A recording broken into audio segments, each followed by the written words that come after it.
Samajwadi party के उप मुख्य सचेतक आर.के. वर्मा जी हमारे साथ मौजूद हैं। बात करेंगे उनसे विभिन्न मुद्दों को लेकर। सर, एसआईआर का मुद्दा जो है वो फिर एक बार उत्तर प्रदेश में आ रहा है। पंचायत चुनाव से पहले 1.25 करोड़ नामों की आशंका जताई जा रही है कि वो काटे जाएंगे। पुनरीक्षण मतदाता सूची का काम शुरू हो गया। निश्चित रूप से मतदाता सूची का सही तरीके से पुनरीक्षण हो, हम उसका स्वागत करते हैं।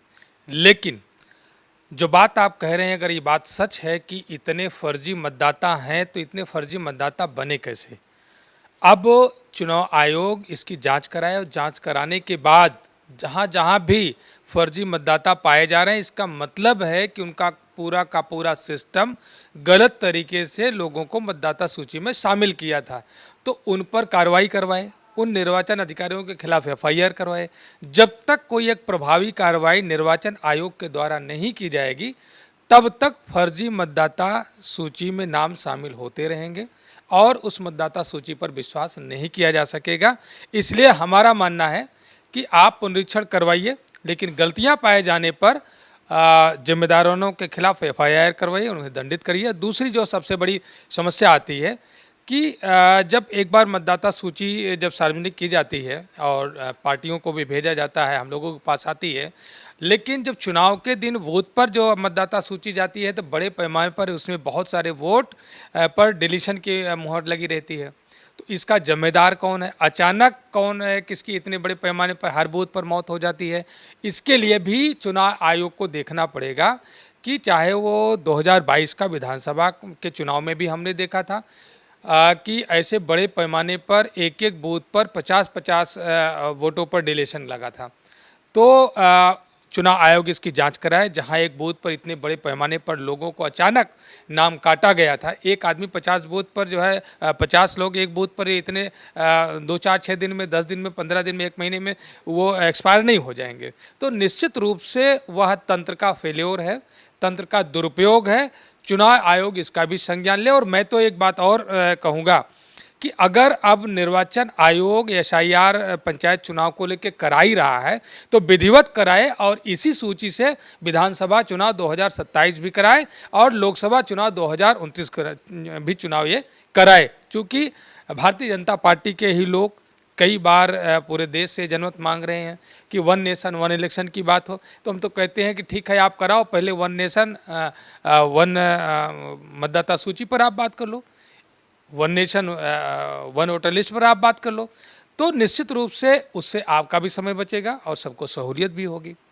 एक सवाल ये था कि आप लोग लगातार विरोध कर रहे हैं एसआईआर का लेकर कि बिहार से लेकर यहाँ तक तमाम आरोप लगाए निर्वाचन आयोग पे, पुतला दहन किया गया निर्वाचन आयोग का। तो यूपी में जो होगा उससे संतुष्ट हैं? आप कह रहे हैं कि सही तरीके से होना चाहिए, वो तो कह रहे हैं हम सही तरीके से ही कर रहे हैं। देखिए, बिहार में जो एसआईआर के बाद जो मतदाता सूची प्रकाशित हुई तो उसमें चुनाव आयोग की निष्पक्षता पर बहुत बड़ा सवाल खड़ा हुआ, या कि हम ये कहें कि चुनाव आयोग से लोगों का भरोसा टूटा। जो 20 साल पहले मर चुके लोग थे उनका नाम मतदाता सूची में था और जो लोग जिंदा थे उनका नाम मतदाता सूची से गायब था। तो इससे लगता है कि निर्वाचन आयोग तो दुर्भावना में काम कर रहा था। वहां पर बड़े पैमाने पर जो पीडीए का वोट हमारा काटा गया, जो गरीब है, किसान है, मजदूर है, उसका नाम काटा गया, और जो अमीर आदमी थे और उच्च जाति के लोग थे वो कई साल पहले जो एक्सपायर हो गए थे उनका नाम मतदाता सूची में पाया गया।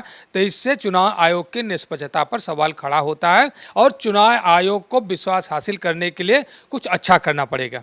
ये पीडीए की बात आपने कही, तो क्या उत्तर प्रदेश में भी आप लोगों को आशंका है इस बात की कि वोटर लिस्ट से नाम काटे जा सकते हैं? 2022 के चुनाव में हम लोग इतना गंभीर नहीं थे। मैंने खुद अपने चुनाव के समय देखा था, जब हम लोगों ने पोलिंग के समय बूथों का जब भ्रमण किया था तो बड़े पैमाने पर शिकायतें आई थी कि एक एक बूथ से 50-50, 60-60 वोट कट गए हैं, लोगों का वोट नहीं है। तो उस समय यह था कि पहले जो वोट है वो पड़ना चाहिए। लेकिन अब बात समझ में आ गई तो कि 2022 में भी चुनाव आयोग ने हमारा जो समाजवादी पार्टी का समर्थित वोटर था, समर्थित बूथ थे, वहां से बड़े पैमाने पर वोट काटे गए थे। और हम सब लोग इस पर नज़र रखेंगे, इसका विरोध करेंगे। एसआईआर जो होना चाहिए वो ट्रांसपेरेंट होना चाहिए कि आप मतदाता सूची आप पहले आप जो है सार्वजनिक करो और उसके बाद ऐसा ना हो कि चुनाव के समय आप जो मतदाता सूची आप जारी कर रहे हो और पहले में कोई अंतर हो, क्योंकि 1 महीने का अंतर केवल होता है। आप अंतिम समय जब प्रकाशित करते हो, जो देते हो, उस समय जो देखा जाता है कि बड़े पैमाने पर लोगों का मत पर डिलीशन की मुहर लगी रहती है, उससे वो मताधिकार से वंचित हो जाते हैं और फिर जिम्मेदारों के खिलाफ कोई कार्रवाई भी नहीं हो पाती है। तो मैं तो ये कहूँगा कि पहले पिछले सभी कई चुनाव का आप आंकड़ा ले लो, आप एआई का भी इस्तेमाल कर रहे हो, आप 2017 का ले लो, 2019 का ले लो, 2022 का ले लो और 2024 का ले लो, और उसमें जो पुरानी मतदाता सूची रही, कितने नाम किन बूथों पर कैसे कट गए और कैसे फर्जी नाम आए, कितने आए, एक एनालिसिस करने के बाद जिम्मेदारों के खिलाफ कार्रवाई कराई, तो मैं समझता हूं कि जो इतना सबके मन में चुनाव आयोग के प्रति जो अविश्वास पैदा हुआ है, वो विश्वास में तब्दील होगा।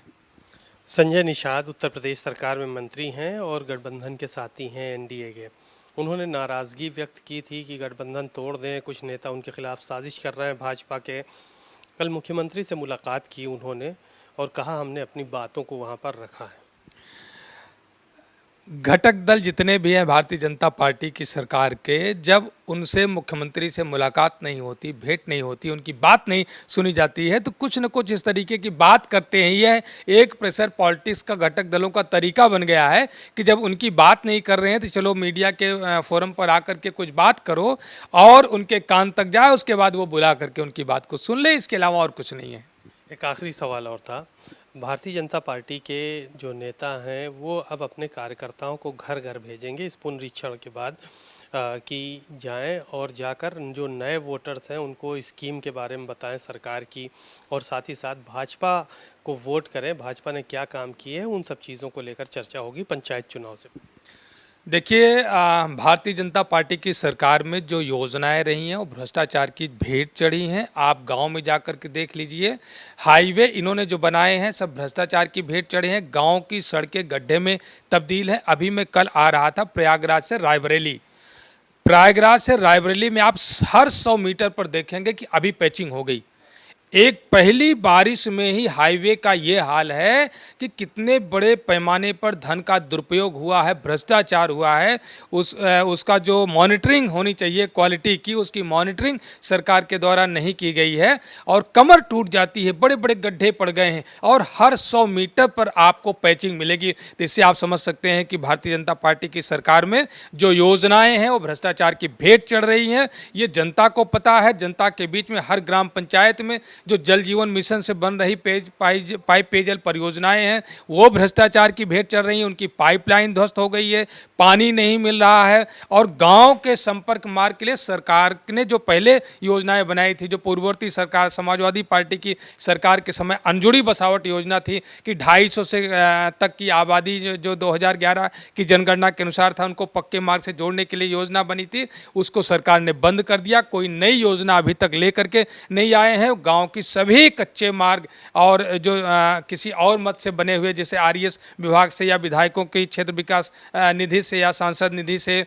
बने हुए थे या मंडी परिषद से बने, वो सारी की सारी सड़कें, जिला पंचायत की सड़कें सब गड्ढे में तब्दील हैं। उस पर उसके नवीनीकरण के लिए, उसका पुनरुद्धार करने के लिए सरकार के पास कोई योजना नहीं है। इसलिए गांव के लोग, क्षेत्र के लोग ये जानते हैं कि सरकार की योजनाएं केवल कागजों पर है, उनके भाषणों में है। शुक्रिया। आर के वर्मा जी को सुना, बहुत सारी बातें उन्होंने कही और साफ तौर पर कहा कि जो अगर सही ढंग से मतदाता सूची का पुनरीक्षण किया जाएगा तब तो हम स्वागत करते हैं और नहीं तो विरोध होना स्वाभाविक है। कैमरामैन शुभम के साथ सीमा अब नकवी, भारत समाचार, लखनऊ।